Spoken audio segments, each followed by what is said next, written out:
Hello dear students, welcome to my channel BK Munnalal. आज मैं आपको 12th English poetry poem 5 on Jennifer tiger का central idea discuss करने वाला हूं। स्टूडेंट्स, यदि अभी तक आप मेरे चैनल पर नए हो तो चैनल को सब्सक्राइब अवश्य कर लें, जिससे आप मेरे आने वाले हर वीडियो का नोटिफिकेशन प्राप्त कर सकें।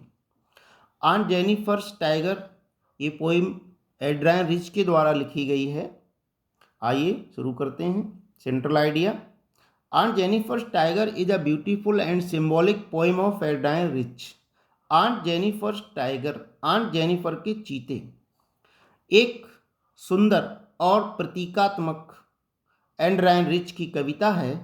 सी narrates the problem faced by a married woman. इस कविता में वह एक शादीशुदा महिला के द्वारा फेस की गई,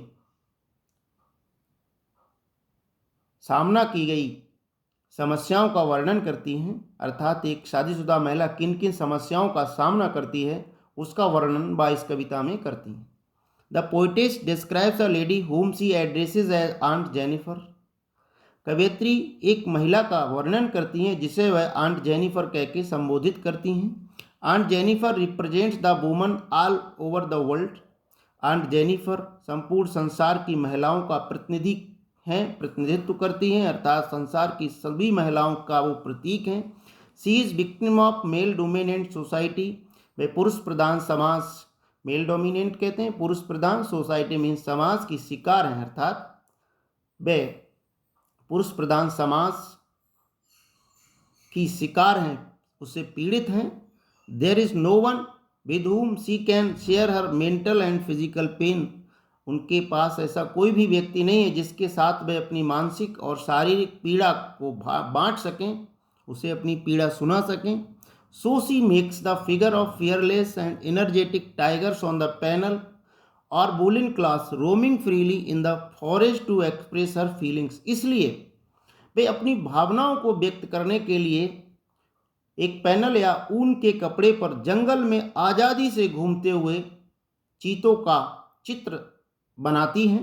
रोमिंग कहते हैं घूमते हुए, फ्रीली मानी आज़ादी से, अर्थात वे अपनी भावनाओं को व्यक्त करने के लिए एक पैनल पर या ऊन के कपड़े पर जंगल में आज़ादी से घूमते हुए चीतों के चित्रों को बनाती हैं।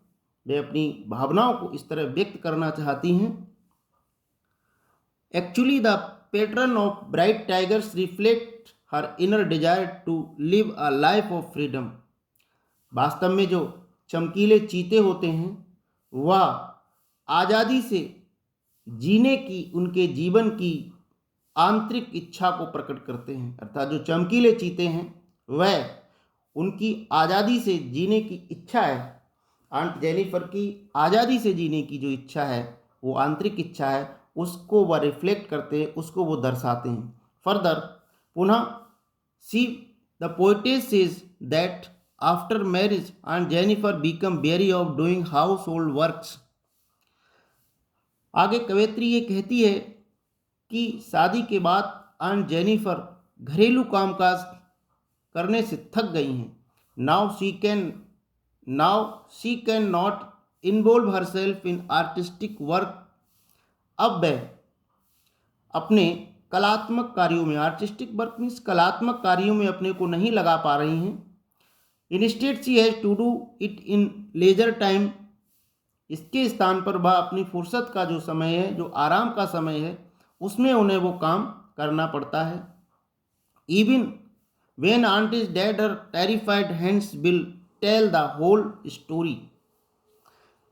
कवयित्री कहती है कि जब आंट जेनिफर मर भी जाएंगी तो भी उनके जो भयभीत हाथ हैं, अर्थात जो डरे सहमे हाथ हैं, वह उनकी पूरी अप्रसन्न जीवन की कहानी को बता देंगे।